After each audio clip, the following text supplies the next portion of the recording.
because we've created this dichotomy of like, there's the city and there's the mountains, and this is urban and not nature, and this is nature, but it's all nature. And if we keep thinking of the city as not nature, then we miss the connection that what we do there is affecting the nature out there, because it's all connected.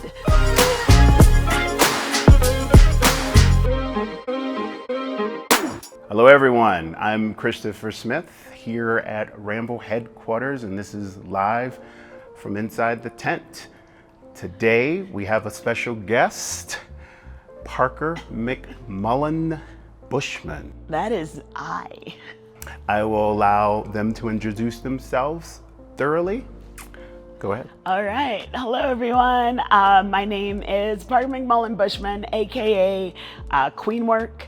I use they, she pronouns, and I'm located here in the ancestral, traditional, and current homelands of the Arapaho, Cheyenne, and Ute nations and people. Wow. Well, welcome. We're so happy to have you here. I'm so excited to be here. Yeah. So, tell us a little bit about where you grew up and what brought you to Colorado. Yeah, okay, so I'm from the Bronx, from New York City. That's where I was born and raised for a good portion of my childhood until my family moved to South Georgia. And, I grew up, I kind of fell into a career in environmental education. It wasn't actually my career trajectory. I got my bachelor's in anthropology, and I wasn't quite sure what to do, after I graduated. There weren't a whole lot of ads for Indiana Jones, or a whole lot of internships or people who were taking me under their wing in that field. But, someone mentioned, hey, did you know that you could work at like residential environmental learning centers, and they provide, food, lodging, a little bit of pay. You get to go to cool locations. You should check it out. And the food and lodging was something that I needed. So, I started applying and, fell into what is now my career, or my life's work. I came to Colorado in 2017 after, having been doing this career for a while. I got a job as a vice president at an invertebrate zoo and made my way out west. Never thought I would live here, but I got here and I fell in love with the mountains, and have been here ever since. That's fantastic. So what would you say was your true introduction or like motivation? Because you said like Indiana Jones, like what drew you to that path in the very beginning? To environmental. Okay, so like I told you, I grew up in the Bronx, and I would say that being in that space, a lot of people would say, well, that's not like nature or the outdoors, right? But I think that that's a misconception. And my parents were both from the South, and so they had grown up in very rural spaces and now lived in the city, but they had a love for being outdoors. And so they took us outside. It just didn't look like what we typically show of people going outside. And I think for me, that was important in my journey, because it wasn't until later that I realized that I had had environmental connections all along, even when growing up in the Bronx. And because that isn't what we typically show when we show someone who's outdoorsy. So I didn't think of myself as outdoorsy, didn't think of myself as an environmentalist, but living in the city, my parents would take us to the park. I used to collect aluminum cans with my dad, because back then you would turn them in and get 5 cents. So like, it was raising money for my family. It was a need, but it was also recycling. And I also kind of got a sense of place from walking all of those city streets and looking at things. And there's nature in the city. Just because we put concrete over it doesn't mean it's not nature. And so there are animals and there are bugs and there are trees. And I just, kind of connected to it, but I didn't have the word for it until I got older. When I fell into this career, I didn't think that I was outdoorsy. I didn't think that really I had maybe the credentials that was needed, but they brought me in and I started doing the work and started, I would say, you see how I'm dressed. Hi, y'all. Right? When I first started my career, I felt like I needed to get rid of my head wraps. I felt like I needed to change the way that I dress to get into the environmental education and outdoor industries. So I fell into the career, but I also started changing myself. And over time, I started to learn that actually, I could be my authentic self in this space. And I started to look around and wonder why I didn't see more of myself in this space, people that looked like me. And so I went back to school. I got my Master's of Science in Natural Resources with a focus on environmental education and interpretation. And I started, a project on trying to understand what are the resources that people need to relate and interact with environmental messages, and how can we provide teachers with support to do that. And through that journey of getting my master's, I kind of changed my view and even my description of what I would say outdoorsy is, right? And that has really led to where I am today. I actually wear, a lot of people say they wear a bunch of different hats. I wear a number of different head wraps. Not only am I Kween Werk on social media, where Kween is spelled Kween Werk, and Kween actually stands for Keep Widening Environmental Engagement Narratives, because during my journey I realized, I can be myself, and there should, if we told the stories of people who are non-traditional environmentalists and non-traditional outdoor enthusiasts, we might be able to get more people to care about the natural world and to want to protect it. And so Kween Werk, I work to provide that representation. Another head wrap that I wear is as the COO of Eco-Inclusive Strategies, which is an organization that I started to work with conservation-based orgs on diversity, equity, and inclusion issues. And I work with outdoor brands. I work with the National Park Service. I work with a lot of different land management organizations to say, what can we be doing to make the outdoors more inclusive for everyone? And then my third head wrap is I am the COO of the Inclusive Guide, which is like Yelp, but for inclusion. And me and my co-founder, Crystal Egley, came up with the idea for Inclusive Guide because we were both Black women working in outdoor recreation and land management and wanting to help people identify safe outdoor spaces and, nature centers, museums, wherever they want to go to learn, for them to be able to identify spaces that are inclusive and safe for them. And it kind of expanded to all spaces everywhere, because we need it everywhere.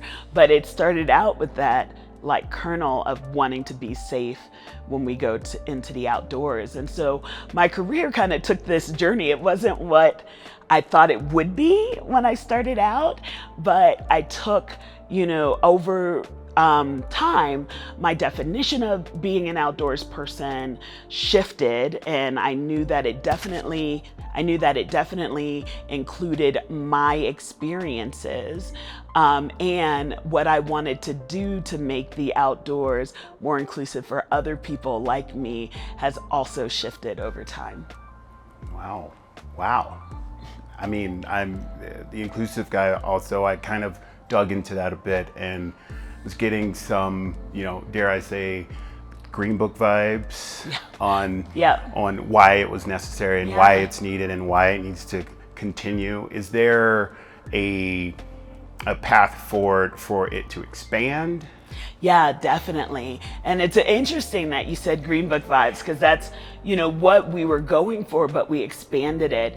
The Green Book was created by Victor Green and his wife to list during Jim Crow era safe places that Black people could visit. And a lot of that actually came up and about because of Black people wanting to travel to outdoor spaces. So here in Colorado, we've got Lincoln Hills, right, which is a historical Black fly fishing resort.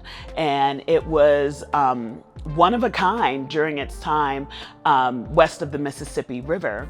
And so if you are Black and in like the North, let's say you're in Chicago, and you want to travel to an outdoor space, you're looking for a space that you're going to be accepted, like Lincoln Hills, and you're looking for how do I travel there, because it takes a while to get from Chicago out here, and where is going to be safe for me along the way, where can I go? And that's how the Green Book was kind of born. And so for us, we were like, yes, we want to do that, because the Green Book stopped during the civil rights movement because they thought, oh, we don't need this anymore. We've struck down Jim Crow. But we found that people still have experiences that aren't completely safe, aren't completely welcoming in certain outdoor spaces. And, we want people to be able to feel like they're going to be safe when they go places. And we also knew that it needed to expand, not just for Black folks, right? Because there are people with disabilities that want to know that, is this place going to be accessible? There are people in the LGBTQIA community that want to know that they're going to be safe. And with organizations, oftentimes orgs are like, we're open to everyone, we're inclusive of everyone, but they may not realize that, there's differences in how different groups are being treated. And so with the Inclusive Guide, we actually provide institutions with the information that we're getting from the public that's visiting them. People rate on whether or not they felt safe, whether or not they felt welcomed, whether or not they felt celebrated, right, when they go visit that space. And, we provide feedback to the businesses to say, you've got a 4.5 out of 5, so you're doing really well. But if you look at your score, you can see that maybe it's Asian men give you a 5 every time, but white women who use wheelchairs actually are giving you a 3.5. And this is what they're saying as to the issues that they're facing. Or maybe like Black men in general have a great time there, but if you look at your score for Black men who have tattoos, they're having an issue in this space because a lot of it's intersectional. And then we tell the businesses, here's some tips or things that you can do to make sure that those groups are also included in your spaces. Wow, that's thorough yes. data analysis. That's very similar to some of the core values right here at Ramble, and how we hope to present our campgrounds and not just say we're open to everyone, but like consider every facet, even the intersectional ones. Like, it's really interesting, especially like Black males versus Black males with tattoos. That's something that maybe I haven't even thought about. I'm like, yes, of course we welcome everyone, but the males with tattoos get treated a little bit differently. So that's fantastic. We're so excited about it, and we're really lucky to have gotten partnerships with like park systems and, you know, also places like we're so excited here in Denver. We're partnered with the Denver Zoo, with the Butterfly Pavilion, with the Arvada Center. So there's lots of spaces that want to be inclusive. And, you know, we started off talking about my environmental education career, right? Which I absolutely love, to be a person in their 20s and like doing kayaking trips and biking tours, and even in my 30s, like I did that work out in the field for a very long time. But recently, in the last couple of years, I stepped out of teaching and being in the field full time to do this work on inclusion in those spaces. And for me, it is the most important thing that I can be doing right now to save the planet. Because when we're thinking about big issues like climate change, like environmental pollution, all of these things that are, harming our natural realm, we don't have everyone at the table for these discussions.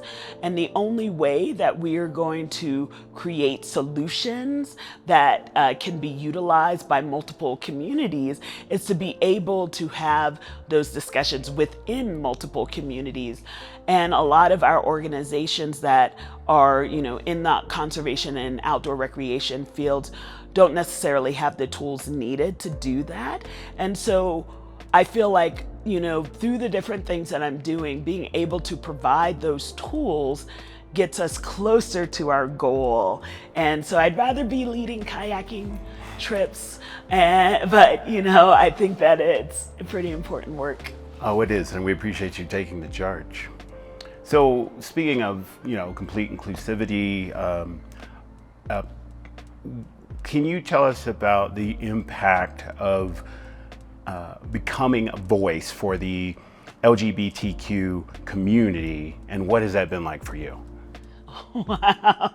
Well, I wouldn't necessarily say that I'm a voice, right? But I do try to show up authentically wherever I go. And I told you that throughout my career, I kind of had a journey of coming back to myself, right? When I first started, I was like,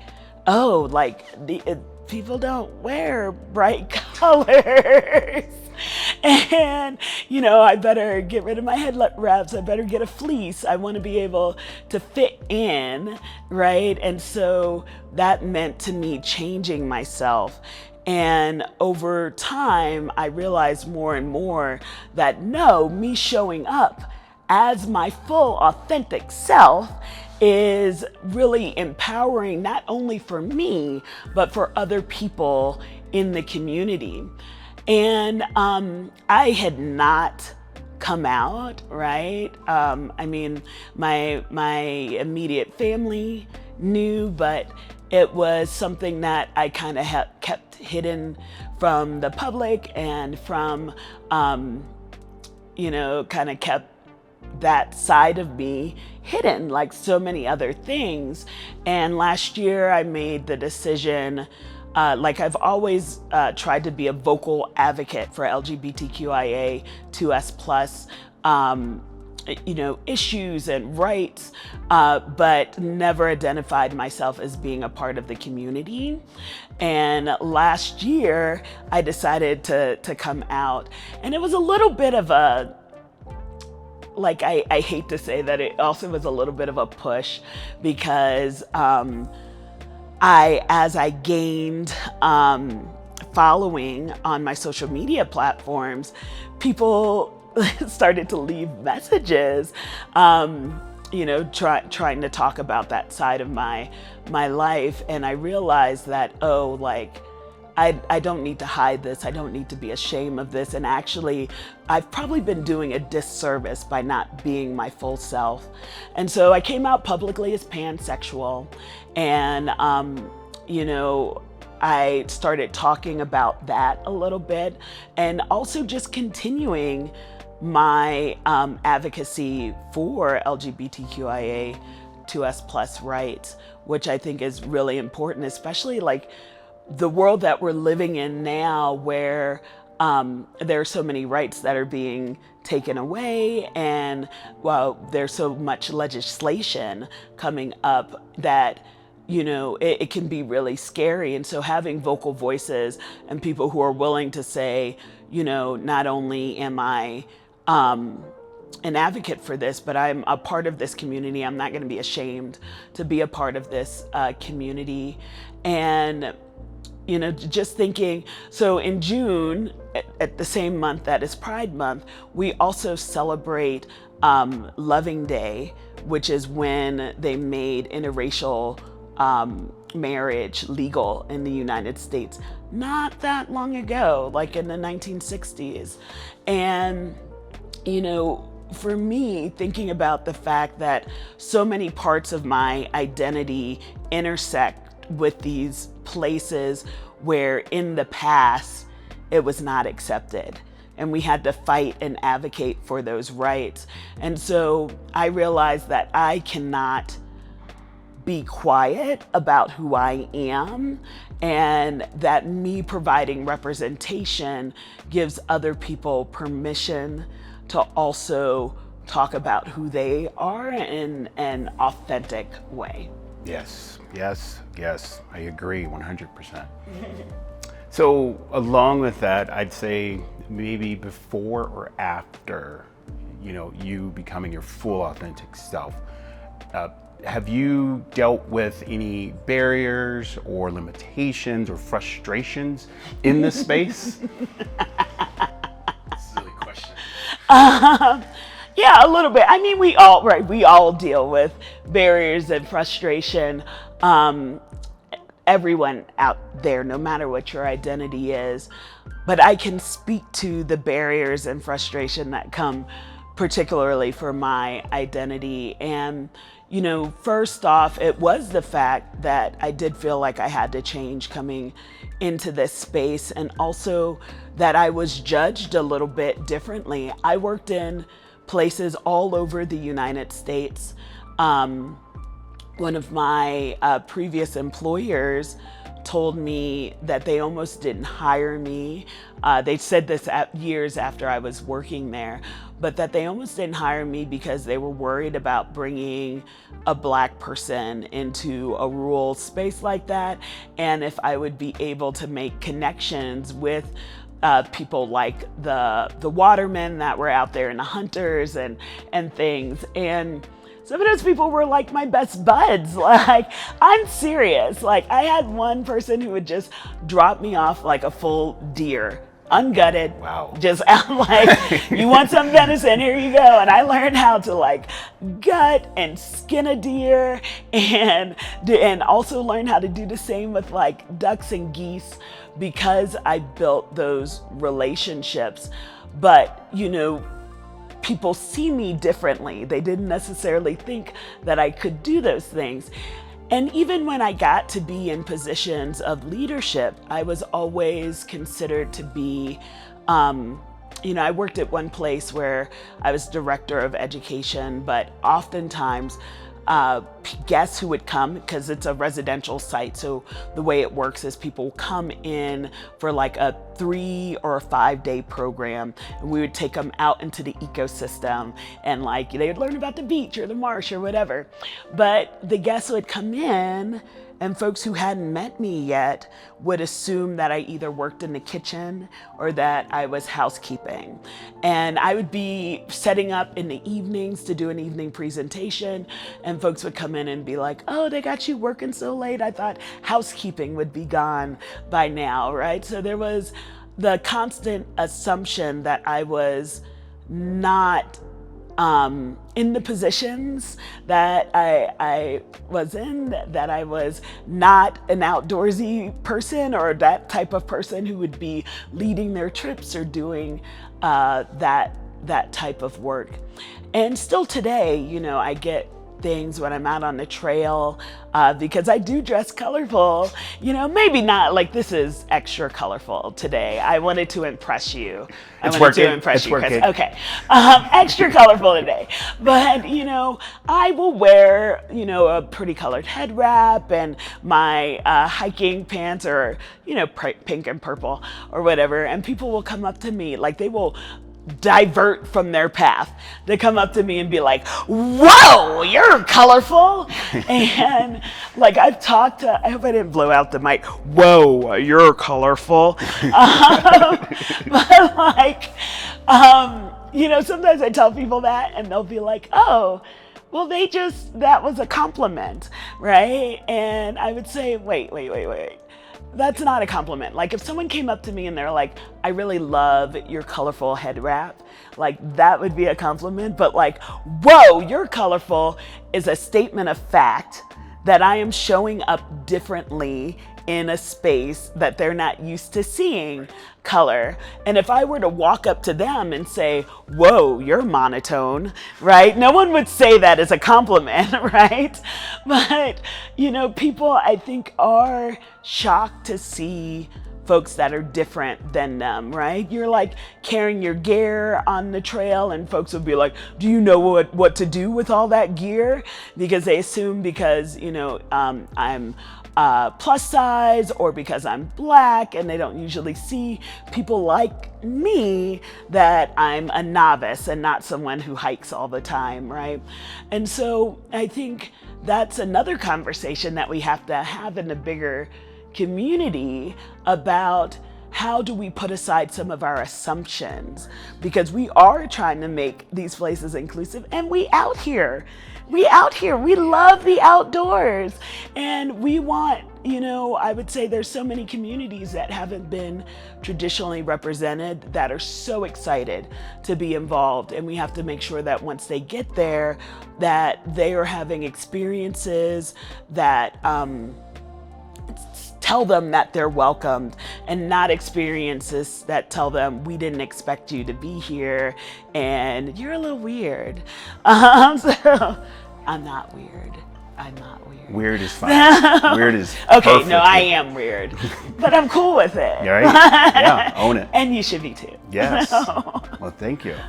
So moving into the future, I guess first question, how can other people get involved, support, help? Yeah. Well, I think there are so many things that folks can do, right? If you are interested in inclusion in outdoor spaces, right? There are a lot of different ways that you can lend your voice to that, and they can be big or small, right? We've got legislation that comes up, things like the Outdoor Equity Grant, right? That was passed here in Colorado that's specifically for providing resources for communities that are underrepresented to get in the outdoors. And that's a space that people can go and get, funding, but also I just mention it because it was an effort that took a lot of years and took people talking and collaborating to make it happen. And it did, because people lent their voice to it. So there's big things like that. There are small things like, plug in the Inclusive Guide, but if people want to go to Inclusive Guide, make a profile and start rating places. All of those ratings help people to see, and to judge whether or not those are spaces that they feel comfortable in. So I'd say get on the guide and start rating. I would say take friends outdoors. If you have people who are in your life who feel like, oh, the outdoors maybe isn't for me, it could be because they have not ever seen representation that it is a space for them. And so invite them to things. Don't invite them to hike a 14er the first time they go out, but invite them to do fun things in the outdoors and let them know that however they choose to engage with the outdoors is valid and that you support it. And I think, as long as we have empathy for one another and we are kind and caring, that we can do great things to widen environmental engagement narratives. So then, of course, here's, always the hardest question. Where do you see yourself in 10 years? Oh, goodness. Blessed and highly favored. Yes. Well, I see myself still getting out there and having the ability to share the outdoors with others, but also hopefully having widened this message. And to me, the most important thing is how we equip the folks that are coming after us. And so I hope that in 10 years, I can say that I've continued to bring up people in my community and have passed the mic to people that are most in need of having that visibility for the work that they do. Last one. We already know you love hiking, but are there other outdoor activities that really pull you in? Yes. Okay. Let's talk about them.